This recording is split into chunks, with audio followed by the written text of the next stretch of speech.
오늘 우리가 나눌 하나님의 거룩하신 말씀은 구약성경 아모스서 제8장 1절부터 2절까지의 말씀입니다. 오늘 우리가 나눌 하나님의 거룩하신 말씀은 구약성경 아모스서 제8장 1절부터 2절까지의 말씀입니다. 제가 대신 봉독하여 올립니다. 주 여호와께서 내게 이와 같이 보이셨느니라. 보라, 여름과일 한 광줄이니라. 그가 말씀하시되, 아모스야, 네가 무엇을 보았느냐? 내가 이르되, 여름과일 한 광줄이나이다 하매, 여호와께서 내게 이르시되, 내 백성 이스라엘의 끝이 이르렀은즉 내가 다시는 그를 용서하지 아니하리니. 아멘. 아버지 하나님, 이 시간도 아버지 하나님의 은혜 가운데 아버지의 말씀을 나눕니다. 함께 하시어 주시오며 강복하시어 주시오며 은혜를 내려주셔서 세상의 모든 고민과 힘듦을 가지고 온 성도들에게 은혜 위에 은혜를 부으시어 주시옵고 평안한 가운데 이끄시어 주셔서 아버지의 말씀이 생명이 될 수 있도록 아버지께서 강복 위에 강복하시어 주시옵소서. 이 시간 허락하여 주신 은혜를 감사드리오며 우리 구주 예수 그리스도님 이름으로 기도 올립니다. 아멘. 또 새로운 한 주가 밝았습니다. 참 빠른 시국입니다. 이제 총선도 얼마 남지 않았는데 오늘은 시사 얘기를 좀 짧게 하고 지나가려 합니다. 김경률이 사퇴 의사가 없음을 밝혔습니다. 아주 한동훈이 때문에 미치겠습니다. 대통령을 지켜주는 것이 아니고 자기가 권력 위에 권력을 휘둘리는 것처럼 보여서 그리 좋게 보이지 않습니다. 일각에서는 윤석열 대통령이 한동훈에게 굽혔다 이런 말도 안 되는 얘기도 나오고 있는데 참 안타깝게 생각을 하고요. 지금이라도 한동훈 위원장이 김경률을 사퇴시키고 대통령을 수호할 수 있는 여당으로 나아가기를 간절히 바라요 봅니다. 오늘 이 본문 말씀 아모스서에서 여름과일 한 광줄이 말씀이 나왔습니다. 이 본문 말씀 1절 말씀 한번 다시 보실까요? 아모스 선지자님께 아버지 하나님께서 여름과일 이 한 바구니를 보여주셨습니다. 그러면서 말씀하십니다. 이 아모스 선지자님에게 아버지께서 질문하시죠. 이게 무엇이냐? 여름과일입니다. 그랬더니 아버지 하나님께서 말씀하십니다. 내가 내 백성 이스라엘의 끝이 이르렀다는 것을 선포한다. 그래서 내 백성 이스라엘을 두 번 다시는 용서하지 않겠다고 하십니다.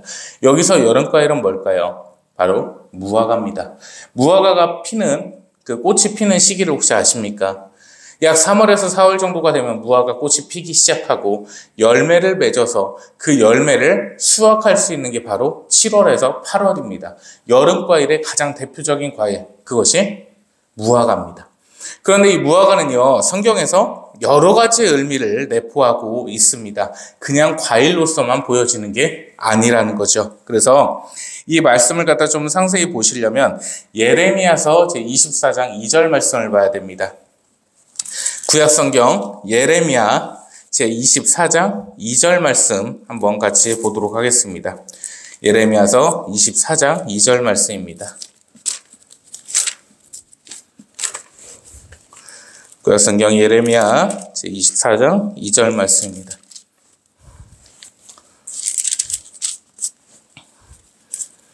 어, 1089페이지에 있습니다.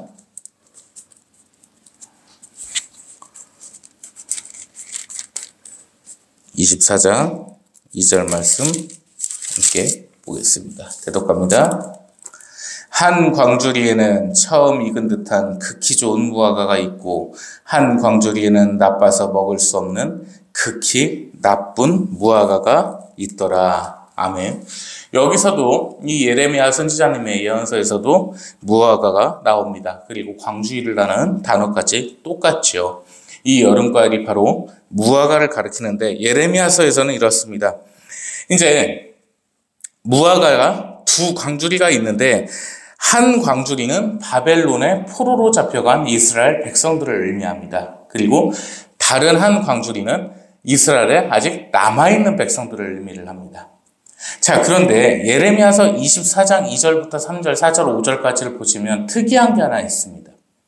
당연한 생각에 바벨론에 포로로 잡혀가지 아니한 백성을 좋은 무화과로 비유했을 거라는 게 당연한 거죠. 그건 당연한 겁니다.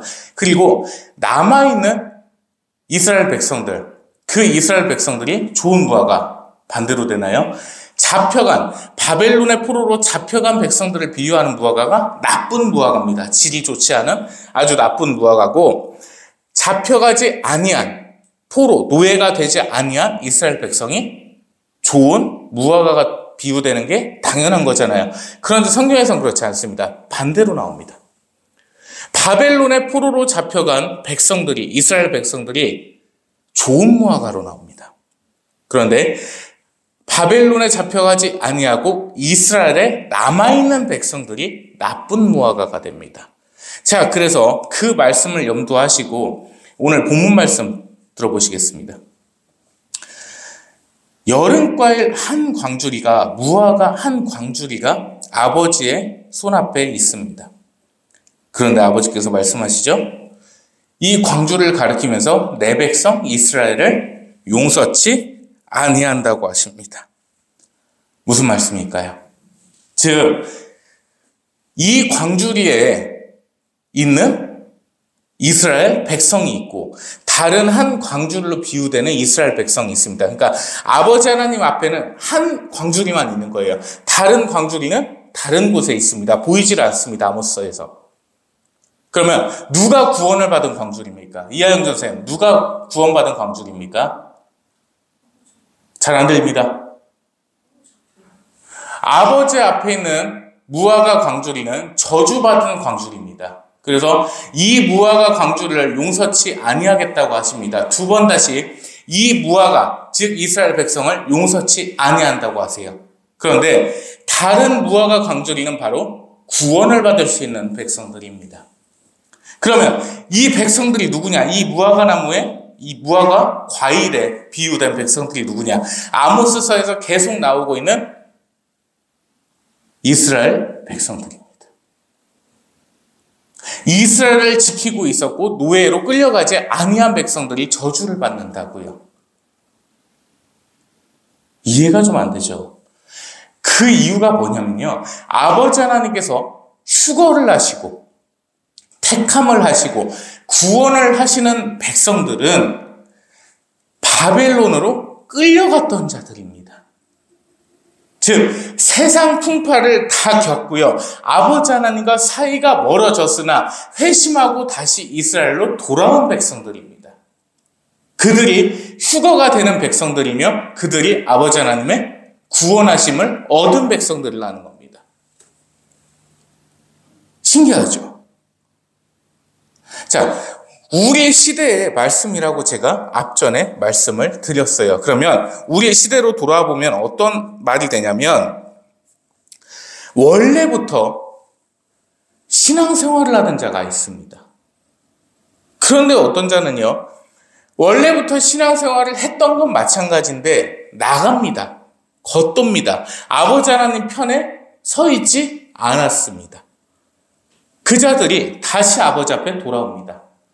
자, 그렇게 되면 비유가 되죠. 원래부터 신앙생활을 했던 자들은 한 광주리에 무화과 나무인 것이고 원래부터 신앙생활을 하다가 아버지의 편을 떠나서 세상 풍파를 다 맛보고 마귀의 편에 서봤던 다시 돌아온 백성들이 또 한 광주리에 무화과가 됩니다.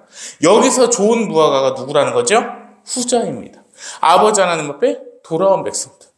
그런데 원래부터 아버지 앞에 있던 이 무화과 광주리는 저주를 받게 됩니다. 이 무화과 광주리를 가리켜서 본문 말씀 2절 말씀 보실게요.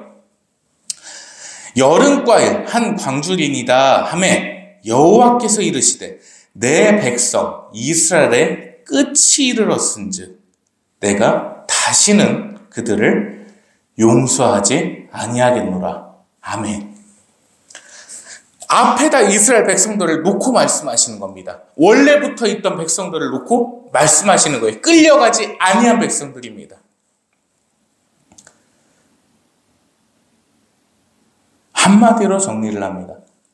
원래부터 있던 이스라엘 백성들은 교만한 자들이었습니다. 자신들의 신앙에 취해 있고 자신들의 믿음에 취해 있는 자들이었습니다. 그런데 끌려갔던 이스라엘 백성들은 바벨론에서 어떤 생각을 하죠? 정말 하나님께서는 우리의 아버지셨다며 눈물에 회심을 하게 됩니다. 이 차이입니다. 아버지 하나님의 품 안에 있었던 것이 얼마나 행복했고 기뻤으며 그것이 아버지 편에 서 있는 내 삶의 최고의 기쁨이라고 깨달은 자들입니다. 그런데 원래 있던 자들은 그 기쁨을 맛보지 못했습니다. 그저 내 신앙에만 취해 있었습니다. 교만한 자들이었고 하나님의 편에 서 있는 것처럼 보이는 위선자였을 뿐이라는 겁니다. 이 본문 말씀의 핵심은 이겁니다. 저주를 받은 이스라엘 백성은 아버지 하나님 앞에 있는 무화과 광줄이었습니다. 다른 광줄이는 어디 갔습니까? 아직 아버지 하나님 앞에 돌아오지 않았습니다. 그것이 이 아모스서의 핵심적인 말씀입니다. 2시간으로 나눴던 이유가 바로 이겁니다. 아모스서의 전반기 내용은요, 여러 가지 예언을 하시고 계신데 핵심은 나와 있지는 않습니다. 핵심은 바로 이 8장에 나와 있습니다. 아모스서 이 8장은 신약에서 로마서 8장이 다이아몬드 장이라고 불린다면 아모스서 8장은 금의 장입니다. 이미 로마서 8장에 말씀에 구원받은 성도들이 해야 될 행실에 대해 나와 있습니다. 로마서는. 그러나 이 아모스서 8장은 구원을 받을 백성들이 누군지를 알려주십니다. 그래서 다이아몬드보다는 밑에인 바로 금의 장이라고 표현을 할 수가 있는 거죠. 이 말씀에 따라서 나눠보겠습니다. 원래부터 아버지 하나님 앞에 있던 이스라엘 백성과 그리고 이제 돌아올 이스라엘 백성들, 그 중에 휴거를 받을 자들은 바로 돌아올 백성들입니다. 말씀 하나를 더 보실까요? 마태복음서 제24장 32절 말씀 보겠습니다. 마태복음서 제24장 32절부터 33절 보겠습니다. 마태복음 24장입니다. 40장에 있습니다. 32절부터 33절입니다. 마태복음 24장. 제가 대독합니다. 무화과 나무의 비유를 배우라. 그 가지가 연하여지고 잎사귀를 내면 여름이 가까운 줄을 아나니 이와 같이 너희도 이 모든 일을 보거든 인자가 가까이 곧 문 앞에 이른 줄 알라. 아멘. 이 말씀이 뭐죠? 한번 보실까요? 24절, 마태복음 24장 32절입니다. 자, 무화과 나무에 가지가 연하여지고 잎사귀가 나면 이제 휴거의 때가 옵니다. 여름이 가까운 줄 안다고 하시죠. 그것처럼 이 모든 일을 너희한테 보이면 인자가 가까이 오신 줄을 알라고 예수님께서 말씀하십니다. 가지가 연하여지고 잎사귀가 난다는 것은 열매가 남을 의미합니다. 가지가 얇아지는 이유는 열매가 달리기 때문에 모든 영양분이 다 열매로 가기 때문에 가지는 얇아질 수밖에 없습니다. 그리고 그 과일이 맺어진 결실의 열매가 햇빛을 받아야 되기 때문에 잎사귀가 나는 거죠. 이 무화과는 성경에서 구원의 핵심적인 요소를 표방하는 내포되어 있는 의미를 가진 과일로서 쓰인다는 겁니다. 자, 그리고 말씀 한번 다시 보실까요? 계시록서 14장 4절 말씀 보겠습니다. 계시록 14장 4절입니다. 계시록 14장 4절입니다. 오랜만에 계시록서를 보네요. 계시록 14장 4절입니다. 412면에 있습니다. 신약성경. 요한계시록 14장 4절 말씀입니다. 제가 대신 봉독하여 올립니다. 이 사람들은 여자와 더불어 더럽히지 아니하고 순결한 자라. 어린 양이 어디로 인도하든지 따라가는 자며 사람 가운데서 속량함을 받아 처음 익은 열매로 하나님과 어린 양에게 속한 자들이니. 아멘. 이어서 읽을까요? 그 입에 거짓말이 없고 흠이 없는 자들이더라. 아멘. 자, 이 말씀에서 처음 익은 열매에서 열매가 원문 성경상으로 보시면 무화과입니다. 그래서 처음 익은 무화과로 이 자들이 누굽니까? 여자와 더불어서 더럽히지 아니했다. 즉 음녀를 가리키는 겁니다. 여기서 여자는요. 마귀를 가리킵니다. 그 마귀와 함께 더불어서 더럽혀지지도 아니했습니다. 그리고 순결한 자들입니다. 그리고 예수님께서, 어린 양은 예수님을 가르치죠. 예수님께서 어디로 행하시든지 따라가는 자들입니다. 그래서 사람들 가운데서 택함을 받은 자들인데 이 자들은 처음 익은 무화과로 비유가 됩니다. 그래서 이 계시록까지의 말씀을 갖다 보시면 오늘 본문 말씀이 이해가 되는 겁니다. 다시 아모스서 8장 1절부터 2절 말씀을 한번 보시겠습니다. 이번에는 3절 말씀까지 한번 보겠습니다. 주 여호와께서 내게 이와 같이 보이셨느니라. 보라, 여름과일 한 광줄이니라. 그가 말씀하시되 아모스야, 네가 무엇을 보느냐? 내가 이르되 여름과일 한 광줄이니이다 하매 여호와께서 내게 이르시되 내 백성 이스라엘의 끝이 이르렀은즉 내가 다시는 그를 용서하지 아니하리니 그날에 궁전의 노래와 애곡으로 변할 것이며 곳곳에 시체가 많아서 사람이 잠잠히 그 시체들을 내어버리리라. 주 여호와의 말씀이니라. 아멘. 중요한 말씀이 있습니다. 1절부터 3절까지는 하나님께서 한 말씀을 갖다가 하시는 거죠. 이 한 말씀을 하시는 건데 여기서 가장 중요한 건 마지막에 3절 말씀 끝에 주 여호와의 말씀이라가 있습니다. 진실로 변하시지 아니하는 중요한 말씀을 하실 때 꼭 이 말씀을 붙이십니다. 예수님께서 진실로라고 붙이시는 것처럼 이 어조사가 꼭 들어갑니다. 주 여호와의 말씀이니라. 그 위에 뭐가 써 있습니까? 다시는 이스라엘 백성들을 용서치 아니한다고 하십니다. 즉 회심하지 아니하고 돌아오지 아니하는 그대로 자기 신앙에 고착되어 있는 고착된 거짓 믿음의 자들을 다시는 용서치 아니한다고 하십니다. 바로 그들이 하나님 앞에 있는 무화과 광주리의 비유가 되는 겁니다. 그것이 바로 여름과일 한 광주리가 됩니다. 구원은 위선에서 오지 않습니다. 그리고 구원은 절대 거짓된 믿음에서 오지도 않습니다.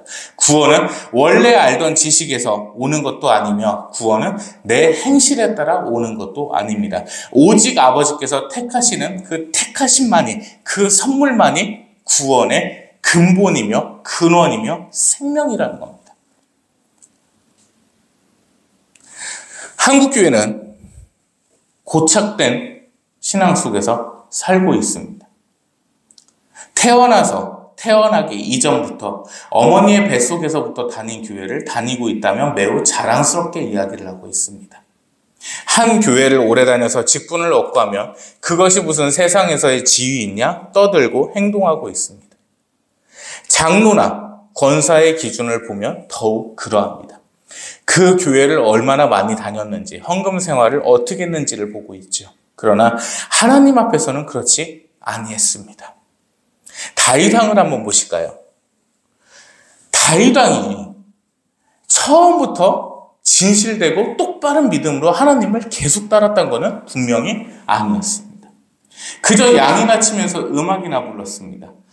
연주나 하고 있었죠. 그런데 재밌는 게 있죠. 그 다윗 왕께서 찬송가를 연주하셨다, 하나님을 찬양하였다는 내용은 없습니다. 그저 악기를 연주했다고만 나와 있습니다. 세상에 속한 자였습니다. 그랬던 자가 사무엘 선지자님이 기름을 부으실 때 그 다윗 왕은 확고했던 믿음을 갖게 되었습니다. 그리고 골리앗이 하나님을 욕할 때 자신만의 확신된 믿음을 가지고 그 골리앗을 죽여버렸습니다.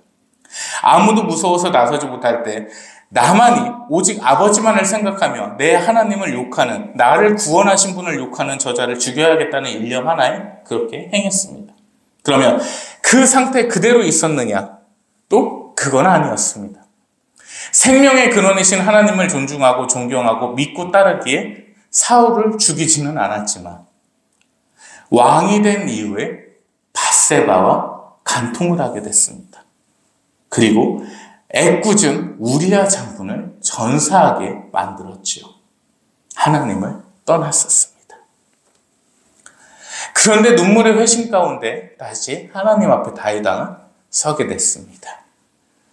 솔로몬 왕을 보실까요? 솔로몬 왕 또한 정치적인 목적에 사로잡혀 우상을 드리기도 했었습니다. 그리고 수많은 여자들과 혼인을 하면서 어찌 보면 세욕에 빠지기도 했었지요.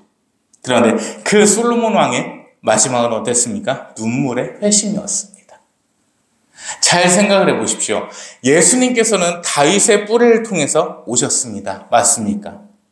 그런데 그 다윗 왕 때부터를 살펴보면 그분들 모두가 하나님의 편을 떠났다가 돌아온 자들이었습니다. 다윗 왕도 그랬고 솔로몬 왕도 그랬습니다. 참 신기한 일이죠. 즉 하나님 앞에 눈물의 회심 없이 구원은 없고 휴거는 없습니다. 그 휴거가 언제 될지, 휴거라는 자체가 언제 올지는 아무도 알 수는 없습니다. 그러나 한 가지 분명한 사실이 있습니다. 휴거를 들림받는 자들, 구원을 받는 자들, 하나님 앞에 서는 자들의 특징이 하나 있다는 거죠. 자신만의 신앙생활을 갖다가 계속해서 하고 있는 것이 아니라 눈물의 회심 가운데, 눈물의 참회 가운데 하나님 앞에 다시 돌아온 자들이라는 겁니다. 이게 가장 중요합니다. 핵심입니다. 오늘날 한국교회를 보면서 그것이 가장 안타까웠습니다. 고착된 신앙, 신선함이 없는 신앙, 새로움이 없는 신앙, 매너리즘에 빠져서 성경책만 들고 왔다 갔다 하는 것이 신앙이 되어버렸습니다. 믿음이 좋다는 것을 뭘로 평가하십니까? 교회 출석률로 평가하십니까? 11조로 평가하십니까? 아니면 봉사활동으로 평가하십니까? 아니면 이단에 한 번도 빠지지 않았다는 걸로 평가하십니까? 아니면 몇 대째 신앙인지를 가지고 평가하십니까? 과연 기준이 무엇입니까? 성경에서의 기준은 분명히 정해져 있습니다. 딱 한 가지입니다. 눈물의 회심을 한 자들이 하나님 앞에 구원을 받는다는 겁니다. 그들이 가장 좋은, 먹음직스러워 보이는 무화과 과일 한 광주리가 되는 겁니다. 이것이 아모스의 말씀입니다. 그래서 하나님께서 공평하시다는 겁니다. 하나님을 몰랐던 자들도 있을 것이고 하나님 앞에 범죄하고 떠난 자들도 있습니다. 그런데 그들이 구원을 받을 수 있는 요건을 갖는다는 것, 이보다 더 공정한 공평함이 어디 있겠습니까? 오늘 제가 여러분들께 드리고 싶은 말씀입니다. 눈물의 통해와 회심 없이 구원은 결코 없습니다.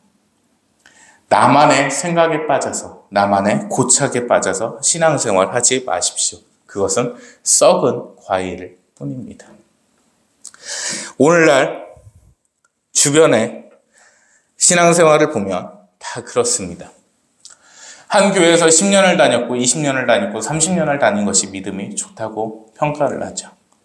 참 신기한 게 고등학생 시절이었던 것 같습니다. 새벽 예배 때 아버지 하나님을 제 눈앞에서 뵀습니다. 선한 분홍빛에 아주 환한 그 빛으로서 하나님을 뵙게 되었습니다. 그런데요,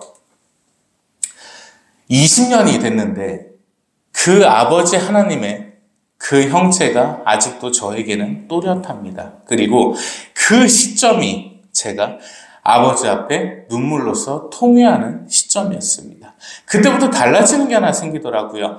무엇을 하든 뭔가를 했을 때 마음에 찝찝함이 들면 회개 기도가 나옵니다.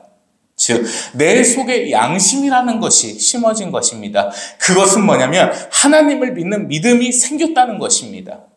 사람은 그렇지 않아도 됩니다. 그러나 성도는 그래야만 됩니다.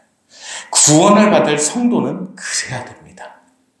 양심이라는 것이 존재를 해야 되는 것이고요. 하나님의 기준이라는 것이 내 속에 존재를 해야 되는 것입니다. 진정된 회개 속에서 그것이 피어나게 됩니다. 그들이 휴거를 받게 되고 구원을 받게 되는 성도들입니다. 절대 한 교회를 오래 다녔다고 해서 그가 믿음 좋다는 얘기 하지 마십시오. 그것부터 범죄입니다. 11조 많이 낸다고 구원을 받습니까? 어디에 그러한 요건이 써있고 조건이 써있고 구원이 명시되어 있습니까? 없는 자는 구원 못 받겠네요. 헌금을 내는 것은 물론 믿음에서 비롯되기는 합니다. 그런데 사람을 가장 시험에 빠뜨리기 쉽고 믿음의 길에서 이탈하기 쉽게 만드는 것 또한 헌금입니다. 바로 유창한 말 쓰지 않겠습니다. 돈입니다. 돈. 어떤 장로가 200만 원짜리 11조 봉투를 들고 옵니다. 그리고 그러면서 얘기를 하죠. 아유, 이달에 하나님이 부어주셔가지고 내가 한 2천 정도의 수익을 내서 200만 원짜리 11조 봉투를 들고 오게 됐어. 작게라도 얘기를 하면 그 소문이 금방 퍼지게 됩니다. 당장 교회는 나오고 싶은데 헌금할 돈이 없어서 빈 봉투를 준비해서 온 성도는요. 1,000원짜리 한 장을 봉투에 넣어온 성도는 구원받지 못합니까? 어디서 교회에서 그따위 쓰레기 짓을 하고 있습니까? 절대 헌금은 구원의 척도 아닙니다. 제가 헌금 없는 교회를 하는 것 또한 바로 이 이유입니다. 헌금은 사람의 믿음을 가장 시험에 빠뜨리기 가장 쉽습니다. 돈 앞에서 사람은 약해질 수밖에 없거든요. 그러면 그 요소를 아예 처단을 해버리면 그러한 일이 안 생길 거 아닙니까? 하나의 위험성은 낮아지는 거죠. 정강훈 대표 얘기를 오늘은 한번 하려 합니다. 목사로서는 아닙니다. 제가 목회자로서 정광훈 대표를 존경하는 목사님이라고 생각한 적은 단 한 번도 없습니다. 그런데 그분이 대단한 건 딱 한 가지입니다. 문재인 때 그 누구보다도 훌륭한 스피커였고 정치인이었습니다. 누가 감히 그 시대 때 문재인을 욕해서 구치소에 2번씩, 3번씩 갈 용기가 있는 사람이 있었습니까? 그 부분에 대해서는 마땅히 훌륭하고 존경을 받아야 되는 게 맞습니다. 사람은 그렇습니다. 좋은 점이 있다면 나쁜 점도 있는 거죠. 제 나쁜 점은 뭘까요? 누군가 저를 좋아해 주시는 분들은 그렇게도 말씀하십니다. 헌금 없는 교회를 운영하면서 본인 사업에 충실하시고 없는 자들을 도와준다고요. 그럼 제 나쁜 점은요? 엄청 많습니다. 전 돈 욕심이 많습니다. 전 제 사업을 영위하면서 있어서 목적은 돈입니다. 그런데 그 돈을 쓰고픈 이유는 하나가 더 있습니다. 없는 자들에게 베풀어주고 싶기 때문입니다. 내가 여유가 있어서 나한테 요청이 올 때마다 내가 베풀고 싶어서입니다. 그리고 두 번째 단점은요. 화를 매우 잘 냅니다. 그런데 그 매우 잘 낸다는 기준이요. 평소에 화를 낸다는 게 아니라 저만의 기준을 넘어오면 그때부터는 그 사람의 인생을 밑바닥까지 솟구치게 하고 싶습니다. 그것이 저의 단점입니다. 뭔가를 하려면 확실하게 해야 됩니다. 저보고 뭐 똑똑하다는 분들이 많이 계세요. 그런데 그 이유가요. 저는 뭔가를 하나 알고 싶으면 그걸 끝까지 파야 됩니다. 논문까지 뒤져봅니다. 한 가지 예를 들까요? 교회 스피커 이 마이크를 설치하는데 이거는 이제 무선 마이크입니다. 좀 비싼 건데요. 많이 비쌉니다. 이거를 설치를 하는데 스피커를 설치를 해야 되잖아요. 왜 이 마이크로다가 그냥 꽂으면 안 나고 스피커에다가 믹스를 하고 뭐를 해가지고 소리가 날까? 이게 너무 궁금해가지고 관련 논문까지 찾아봤습니다. 원리가 뭘까 해서요. 저는 뭔가 한 가지를 알고 싶으면 그렇습니다. 그래서 어떻게 보면 뭐 집착증 비슷하긴 한데 그 집착증으로 알아낸 정보를 오늘 하나 알려드리려 합니다. 아직 안 나가신 성도님들 복 받으셨습니다. 북한에 지하교회 없습니다. 북한에는 지하교회가 존재하지 않습니다. 그 이유가 뭔지 아십니까? 북한엔 오제도라는 것이 있습니다. 가, 물, 병, 정 이렇게 4명이 있는 데다가 제가 1명 들어갔다고 생각해 보십시오. 여기서 이 5명이 있으면요. 조를 짭니다. 마을에서. 한 놈이라도 갑이 하든 병이 하든 정이 하든 을이 하든 제가 하든 한 명이라도 수령에 대해서 그 돼지 새끼한테 반하는 행동을 하면 바로 신고를 합니다. 제가 남조선 드라마를 봤어요. 제가 남조선 물품을 쓰고 있어요. 제가 미제 물품을 쓰고 있어요. 자, 그러면 신고한 자에 대해, 고발한 자에 대해서는 어떻게 됩니까? 포상금이 주어집니다. 일반인들이 평상시에 만져보기 힘든 만큼의 포상금이 주어집니다. 그것이 북한의 현실입니다. 지하교회 존재할 수 있습니까? 가정교회 존재할 수 있습니까? 지금 북한 인민들이 배고프고 있는 건 모두나 다 아는 사실이죠. 모두나 다 이 북한 애들이 하루 한 끼가 없어가지고 밀가루 푸대 끓여 먹고 있고요. 자, 그런데 교회, 지하교회 한 군데만 신고하면 그 많은 돈이 나오는데 안 할까요? 5명이 다 신실하고 충실한 기독교인이라고 칩시다. 그 주변 이웃들은요. 가정예배를 드린다고요, 북한에서? 되도 않는, 말도 안 되는 소리 짓거리지 마십시오. 중국에서조차 찬송가 소리가 밖으로 울려 퍼지면 50만 원 정도의 벌금을 냈던 기억이 있습니다. 자, 그런데 북한은 어떨까요? 북한에서 찬송가 소리가 풀려나면 이럴 때 혼혈인 게 티가 나요. 북한에서 찬송가 소리가 조금이라도 새어나가면 공개 처형입니다. 수령에 대해서, 김정은 저 새끼에 대해서 반하는 행동이기 때문에. 즉, 북한에선 찬양도 있을 수 없고 말씀을 낭독하는 소리도 있을 수가 없습니다.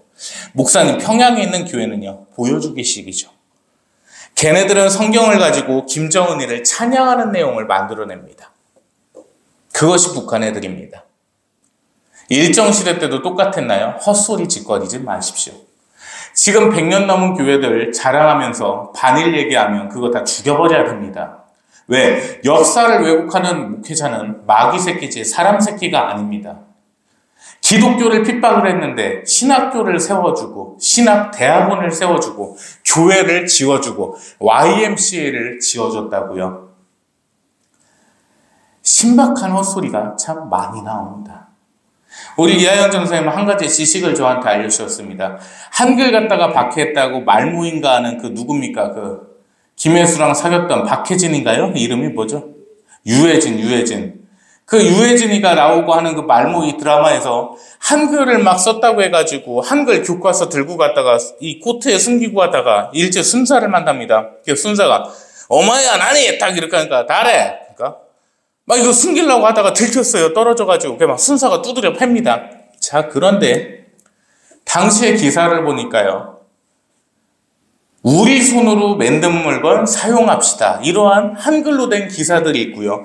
한글어가 통 이렇게 편집이 된 책이 배포됩니다. 그 인쇄를 해준 게 일본 회사입니다.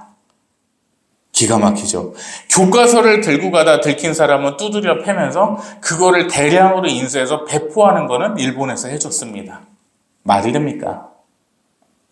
그것처럼 더 이상 새로워지지 아니하려고 하고 새로운 사실을 받아들이려고 하지 아니하고 새로운 생각을 가지지 아니하는 고착화된 자들은 망하게 되어 있습니다.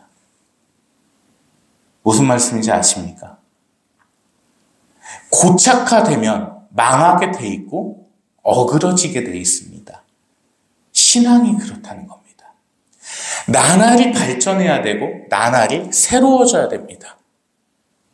우리가 세상을 살면서 그렇습니다.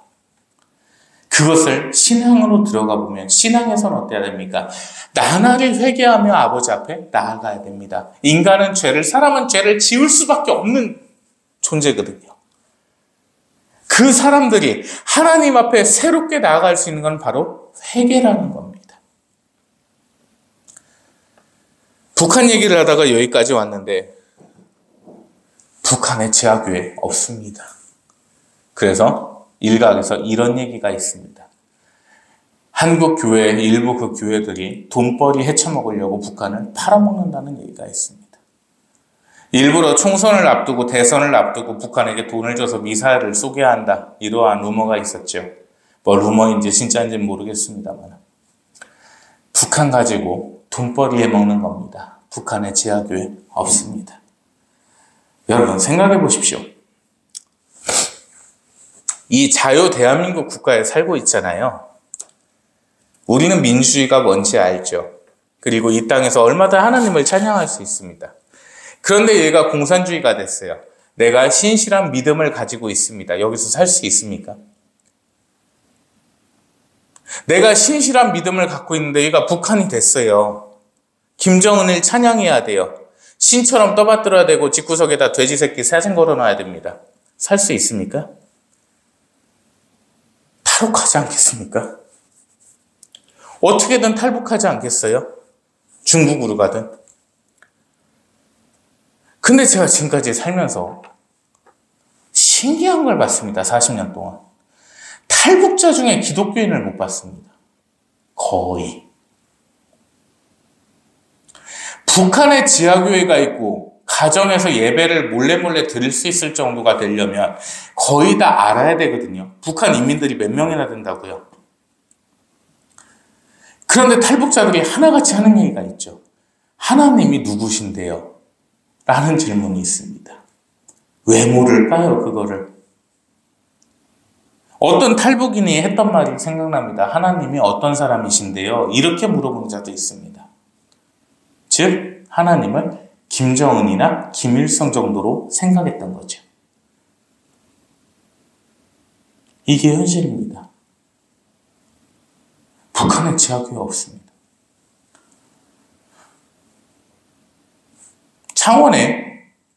경남 창원에 상남교회라는 곳이 있습니다. 거기 담임 목회자가 이창규라는 사람입니다. 거기서 북한 선교, 복음 통일 해가지고 얼마 전에 CTS에서 난리를 치던데 목적이 참 궁금합니다. 어떤 목적일까요? 그래서 저희 국제일보가 목표를 세워서 지금 진행은 하고 있고 일부 고발도 했고요. 일부 신고도 한 상태인데 이 북한을 갖다가 도와줘야 된다. 북한 지하교회를 어떻게 해줘야 된다. 돈 걷는 애들 파고 있습니다. 얘들이 북한 교회 도와준다고 하면서 돈 걷는 이유가 과연 뭘까? 그리고 돈을 걷어가지고 북한에다 전달했다? 그거 이적죄거든요. 불법입니다. 불법 대북 송금입니다. 그게. 도와줄 수가 없거든요. 그런데 뭐라고 표현을 해야 될까요? 성도 수가 신자 수가 많은 인원 많은 교회를 가서 보시면 주보에 있지 않습니까? L국 선교사, A국 선교사, S국 선교사 이렇게 나와 있거든요. 그게 뭘까요? 왜 떳떳하게 국가 이름을 안 내보낼까요? 캄보디아 선교사입니다. 얘기하는 사람들 많죠. 캄보디아에서 예수님 믿는다고 예배 드린다고 해서 어떤 벌금이 부과되거나 처벌을 받지는 않습니다. 스위스에서 예배 드린다고 해서 처벌받지는 않아요. 파라과이에서도 예배 드린다고 해서 처벌받지는 않습니다. 태국에서도 마찬가지입니다. 태국에서 가장 큰 처벌은 이겁니다. 바로 왕조를 훼손했을 때 왕조가 써있는 그림이나 이런 걸 막 이렇게 했다든지 난리 납니다. 우리 조선시대처럼. L국, S국, A국 왜 그렇게 쓸까요? 선교사가 있으면 안 되는 국가라서 그렇겠죠. 우리랑 적대의 관계를 두고 있는 국가의 수도 있습니다. 복음통일, 북한을 복음화시키자, 북한 지하교회를 갖다 돕자, 북한에 복음이 전해져야 된다. 이런 잡소리에 속지 마십시오. 북한에 지하교회 없습니다. 북한에서 기독교인을 처벌하는 건 많습니다. 공개 처형도 많습니다. 그건 어떤 경우냐면 예수님을 진짜 믿게 되는 겁니다. 소식으로든 말로든 책으로든. 불온서적이라고 하겠죠, 걔들은. 그래서 자기 혼자 기도를 하다 잡혀가서 처형당하는 경우도 있고 자기의 부모님한테라도 예수님을 전하고 싶어서 하다가 가족 간의 불화로 고발돼서 처형당하는 경우가 있습니다. 더 이상 북한을 가지고 기독교 같은 얘기를 하는 그 노름에 속지 마십시오.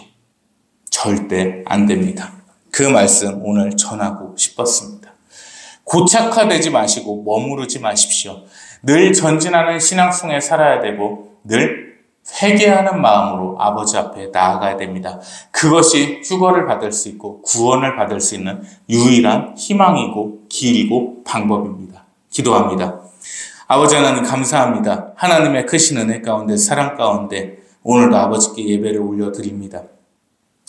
이 한 주 세상의 풍파 가운데 힘든 가운데 살아갈 터인데 아버지께서 늘 은혜를 부으셔주고 평안을 내려주셔서 이 한 주도 하루하루 아버지를 찬양하는 목소리가 더욱더 커질 수 있도록 다음 주일 예배에는 아버지 하나님께 감사하는 마음이 더욱 큰 시간이 될 수 있도록 인도하시어 주시옵소서. 세상 모든 것들 가운데 오직 아버지 하나님만 생각하길 원합니다. 아버지 앞에 오직 무릎 꿇길 원합니다. 아버지 하나님께서 어여삐 여겨 주옵시고 불쌍히 여겨 주시옵소서. 우리 구주 예수 그리스도님 이름으로 기도 올려옵나이다. 아멘.